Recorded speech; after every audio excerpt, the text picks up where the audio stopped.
Good morning, students. How are you? I'm sure you all are doing well in your life, and of course, you are utilizing your time very efficiently. So, class 7, in our last class, we have discussed about a sportsman whose name is Jesse Owens. सो बच्चों, पिछले class में हम लोग Jesse Owens जो एक athlete है उसके बारे में पढ़ रहे थे। और चलिए आगे अपनी कहानी को शुरू करते हैं कि कहानी में आगे क्या होता है। तो let's begin our class. On 3rd August 1936, Jesse won his first gold medal for the 100-meter event. This was followed on 4th August 1936 by the long jump. Owens had nearly been disqualified from this event. His first two jumps in the qualifying round had been declared foul as he had crossed the takeoff line on both attempts. Owens was flustered because he was now left with only one jump to qualify. At this moment, one of the other competitors, Luz Long, decided to give him some advice. Luz told Owens to jump from a distance way before the takeoff line for the final jump. He was sure that Owens could easily jump the qualifying distance even with a jump from a distance. Now let's understand. आइए कहानी को समझते हैं कि पूरे para का मतलब क्या है। 3 अगस्त 1936 ईस्वी में जेसी ने 100 मीटर की दौड़ में अपना पहला स्वर्ण पदक प्राप्त किया। जेसी ने 4 अगस्त 1936 ईस्वी को लॉन्ग जंप में दूसरा पदक प्राप्त किया। जेसी को इन दोनों इवेंट में डिस्क्वालीफाइड कर दिया गया क्योंकि दोनों बार में ही उन्होंने टेक ऑफ लाइन को क्रॉस कर दिया था। ओन्स अब थोड़ा खींच गए थे, यानी फ्रस्ट्रेट हो गए थे, थोड़े चिड़चिड़े हो गए थे कि 2 बार अटेम्प्ट कर लिया, दोनों बार में डिस्क्वालीफाइड हो गया। उनके पास क्वालिफाइंग करने का अब बस एक ही मौका था। इसी क्षण उसके एक प्रतिद्वंदी, जिनका नाम लज लॉन्ग था, उन्होंने जेसी को कुछ सलाह देने का निर्णय किया। उन्होंने जेसी को यह सलाह दी कि वे अपने टेक ऑफ लाइन से थोड़े पहले ही अपना फाइनल जंप अटेम्प्ट करें। लज को पक्का यकीन था कि जेसी इस दूरी से भी क्वालिफाई कर जाएंगे।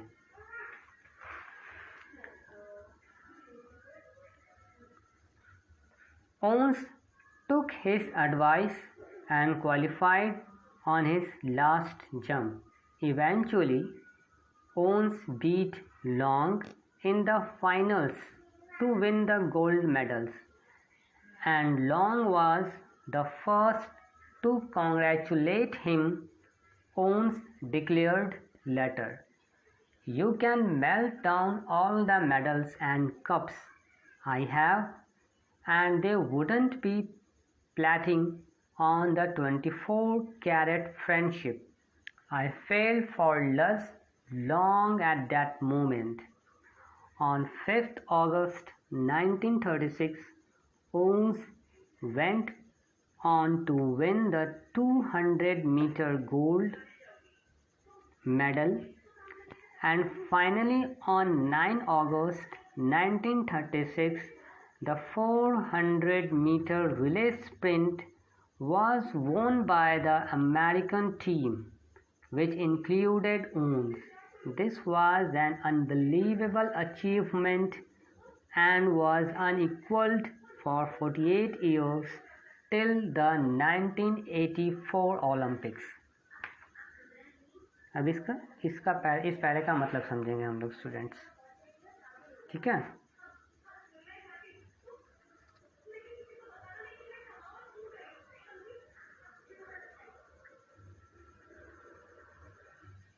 ओन्स ने उनकी सलाह मानी और वे इस बार क्वालिफाई कर गए थे। ओन्स ने लॉन्ग को फाइनल्स में पराजित कर दिया था। लॉन्ग के सबसे लॉन्ग वो शख्स थे जिन्होंने उन्हें बधाई दी थी। लॉन्ग वो सबसे पहले शख्स थे जिन्होंने उन्हें बधाई दी थी। लज लॉन्ग ने जेसी से कहा, तुम वो सारे मेडल्स और कप्स जीत सकते हो जो अब तक मेरे पास थे। 5 अगस्त 1936 ईस्वी को जेसी ने 200 मीटर की प्रतियोगिता में भी गोल्ड मेडल जीत लिया और अंत में 9 अगस्त 1936 ईस्वी को जेसी ने 400 मीटर की रिले स्प्रिंट भी जीत ली। यह वर्ष 1984 ईस्वी से पिछले 48 वर्षों में अब तक का सबसे सुनहरा पल था।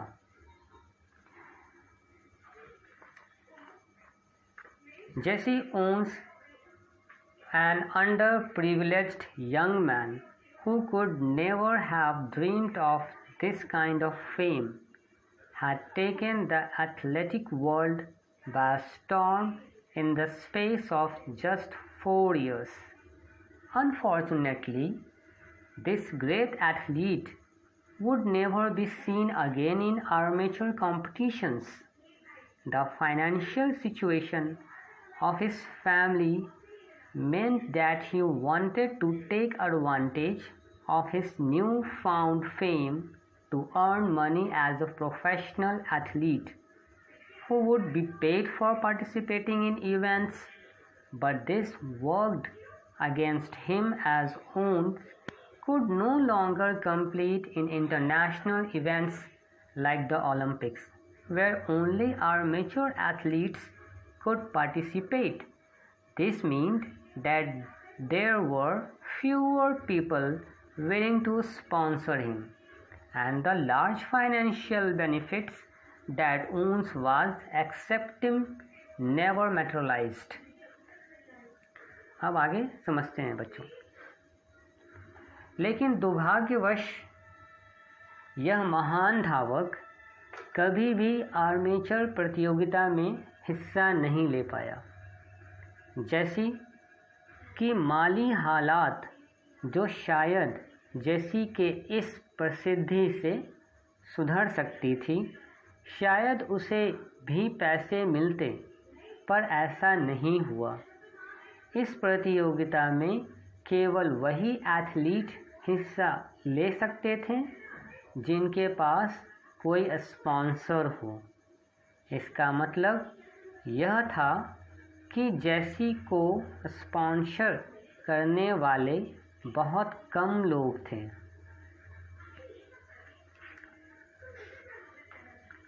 Towards the latter years, Jesse was appointed a goodwill ambassador for the United States, traveling the world as a representative of the country.